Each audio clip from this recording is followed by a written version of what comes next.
আসসালামু আলাইকুম। আজকে নিয়ে আসলাম আমার টুনটু পাখির বার্থডে ব্লগ। এই যে ওরা সবাই মিলে একসাথে কেক কেটেছে। মাশাআল্লাহ, বাচ্চাগুলো কি খুশি।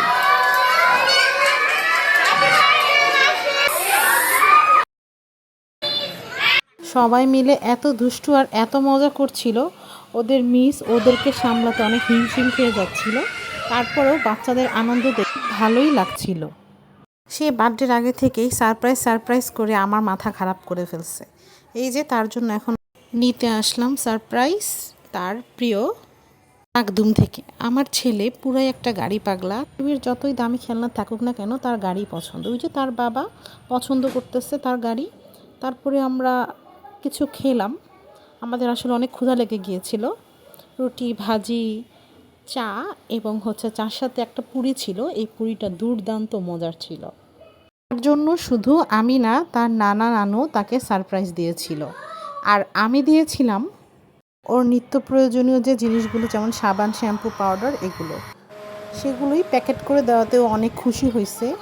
আর তার প্রিয় ল্যাম্বরগিনি গাড়ি সে পেয়ে গেছে। ওয়াটার পট ছিল, রেইনকোট ছিল। সে তো এগুলো পেয়ে মহা খুশি। আর সাথে ছিল তার রেইনকোটটা গিফট করেছে নানু, ওয়াটার পটটা দিয়েছে তার নানা, এবং তার ব্যবহার করা জিনিসগুলো আমি প্যাকেট করে দিয়েছি, যাতে প্যাকেট খুলতে অনেক বেশি খুশি হয়।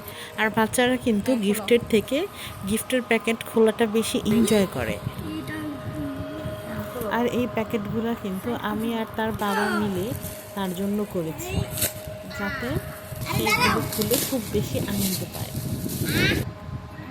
এখন তার সবচেয়ে ইন্টারেস্টিং যে গিফটটি, সেটি খোলার পালা। এটি আমরা সবার লাস্টে দিয়েছি। এটা তার বাবা তাকে গিফট করেছে। তো আমরা যদি খুলে দেই তাহলে কি মজা রইল গিফটে।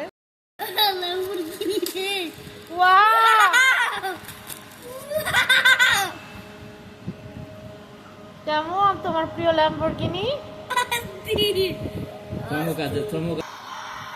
মাশাআল্লাহ, দেখতেই পাচ্ছেন সে কত খুশি তার এই গাড়িটি পেয়ে। তারপরে এই যে তার কিছু প্রিয় রান্নাবান্না করেছিলাম।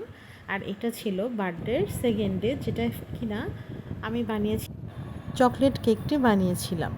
মাশাআল্লাহ, এটার টেস্ট অনেক বেশি মজা ছিল। আর যে গাড়ি কেকটা ছিল সেটাও আমি বানিয়েছি, সেটা ছিল ভ্যানিলা ফ্লেভারের। তো এই ছিল টুনটু পাখির জন্মদিন। আজকের মতো খাওয়া দাওয়া করতে করতে আল্লাহ হাফেজ সবাইকে। সবাই দোয়া করবেন।